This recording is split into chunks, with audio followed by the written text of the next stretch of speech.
Like all this Diddy that's coming out. Like I was just going to say, doesn't that sound topical? Jesus Christ. The first day of the trial, did you pay attention to any of that stuff? I looked at it for like 10 minutes this morning, and I was like, I got to stop. I can't look at this. It started like any other day. Cameras outside the courthouse, reporters standing by, fans scrolling social media waiting for the update. But then in one sentence, the courtroom shifted, and so did the entire world watching. Not guilty. When the verdict dropped, people gasped, reporters went silent. And somewhere across the country, Joe Rogan leaned back in his studio chair with a stunned look on his face. No one expected it. Not after everything that had come out. Not after the leaked footage. Not after the testimonies. But here we were, Diddy walking out of court a free man, and Joe Rogan had a lot to say. Like if she's going to be warning people, why did she never warn anyone about Diddy? Exactly. Yeah. The whole thing is so strange to watch play out. It seems like the Diddy thing was like an Epstein-type compromise deal where he had, whether he was doing it himself, conceivably, people want to think that he's attached to some intelligence agency or something like that. I think he's a gangster who made $1 billion and knew how to control people by compromising them. That's what I think. I mean, everybody hung with Diddy. That's the other tricky thing. Like, Diddy hung out with everybody. And I've spoken to a bunch of people who are like, yo, great dude, like, always there for you, never asked for a single thing. Till 1 a.m. And then freak off. Everybody says, get out of the house. Yeah. It's like the gremlins start eating after midnight. He was filming everybody, right? That's the rumors, yeah. I don't know that there's any proof or anything other than that. The thing is, like, we're getting the rumors from the internet, and the internet thinks that the Taliban took out that bridge in Baltimore. So it's like, who fucking knows? Who knows what's real? That's what Diddy's lawyers, I think, said. It was like that these are just trumped up charges. Not trumped up, I don't think they said that, but like bullshit charges. Dude, when Homeland Security invades your house, You got problems. with dudes with fucking guns and body armor. Well, it's just amazing how many people in the Diddy party list that are supporting Kamala. Too. Yeah, seriously. It's like insane. Publicly, openly, all in. Yes. It's like J-Lo was like his ex-girlfriend. and it's like now deciding she's like warning people against Trump. I'm like, well, wait a second. So how many people did she warn against Diddy? Right. Oh, 0. Okay. Right. Well, maybe we shouldn't trust her opinion. What's going to happen though, you think? Well, Diddy's going to be in jail for the rest of his life. I think he's probably going to get Think he's in a saying though? I don't know. I don't even think it matters. I mean, a lot of it is... But then it's just another there's Epstein. murder It's another cases. Ghislaine Maxwell, where there's somebody gets murder indicted and cases. nobody else. Indicted for trafficking kids to Right, no to one. no one. Joe was live when the news hit. Someone handed him a phone. He looked down, his eyes narrowed. He read it twice just to be sure. Wait, he was found not guilty? The disbelief in his voice was clear. You could see it on his face. For a moment, he didn't even speak. Then came the deep sigh, the kind Rogan lets out when something just doesn't sit right. This doesn't make sense, he said, not after what we saw, not after what was shown in that courtroom. It wasn't just frustration, it was confusion. How could a man with that much stacked against him walk free?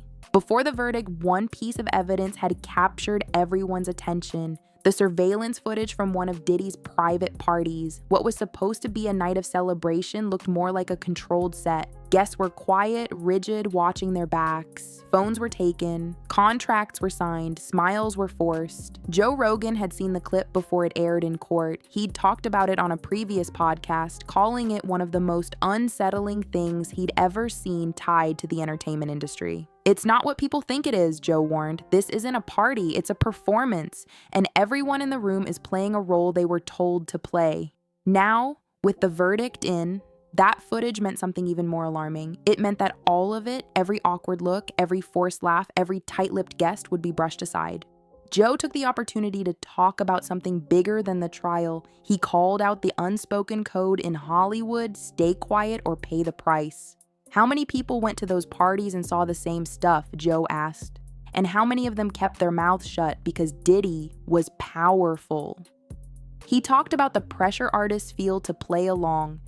If you speak up, you're labeled difficult. If you stay silent, you get invited back. That's how careers are made. And broken. Joe's frustration wasn't just with the court system, it was with the entire industry that had protected Diddy for years. Not with justice, but with loyalty to fame, money, and status. Outside the courtroom, fans weren't celebrating. Social media exploded with disbelief. Memes, rants, videos, hashtags calling out the verdict. People posting side-by-side clips of Diddy smiling as the jury announced the decision and the footage from the party room that looked anything but joyful. Joe pointed to the reaction online as proof that the public isn't blind anymore. People see through it now, he said. You can't just put on sunglasses, flash a smile, and make everyone forget what they just saw. He added that it's not about hating Diddy, it's about demanding accountability from people who've been shielded for too long. Joe dove deeper into the case. He questioned how so much evidence could be presented, testimony from guests, leaked emails, even eyewitness accounts, and still lead to a not guilty outcome. Where's the justice? He asked. If this isn't enough to raise red flags, then what is? He brought up past cases in the entertainment world, moments when powerful figures walked free despite mountains of accusations. Joe said it feels like a pattern. The rules are different for celebrities, especially the ones with money and influence. For years, Diddy sold an image, the life of the party, the cool boss, the one everyone wanted to be around. But Joe Rogan says that image doesn't match what we now know. He fooled a lot of people, Joe said. He built this brand of being the fun guy, the guy with the mansion and the yachts and the flashy suits. But behind that, there's something way colder. Joe described the personality that came through in court as controlling, strategic, and intimidating. Not someone who's throwing parties for fun, but someone who's organizing events for a reason.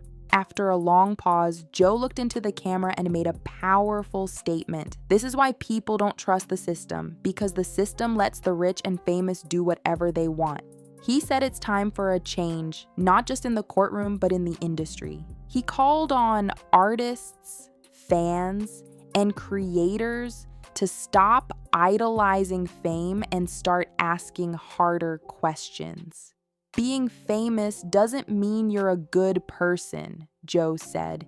It just means you're good at getting attention. Joe ended the episode with a message to young people trying to make it in music, entertainment, or any creative space. Don't chase fame, chase truth, chase craft. And don't let anyone make you think you have to trade your values for a shot at success. He warned against getting caught up in the glamour. You don't want to end up in a room like that wondering how you got there and who's really in control. Joe encouraged young artists to surround themselves with people who care about them as people, not just as products. Even though Diddy walked out of court without a sentence, the fallout was already in motion. Joe pointed out that several companies had started distancing themselves. Certain fashion brands canceled deals.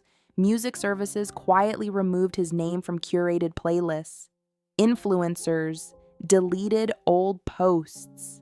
The court may have said not guilty, but the culture was beginning to say something else. We saw enough. Joe said that even if the system failed to deliver justice, the people could still speak through their choices. Joe Rogan wrapped up the episode with a chilling truth. Sometimes the verdict doesn't reflect reality, but the truth always finds a way out. He admitted that the outcome disappointed him, that it felt like a step backward, but he wasn't giving up hope. This trial may be over, he said, but this conversation isn't. He promised to keep talking about what matters, to keep exposing what's hidden, and to stand with those who don't have the power to stand alone. Because in Joe Rogan's eyes, this wasn't just about Diddy. It was about what kind of world we're willing to accept. And after watching what went down, Joe made it clear he's not accepting silence anymore.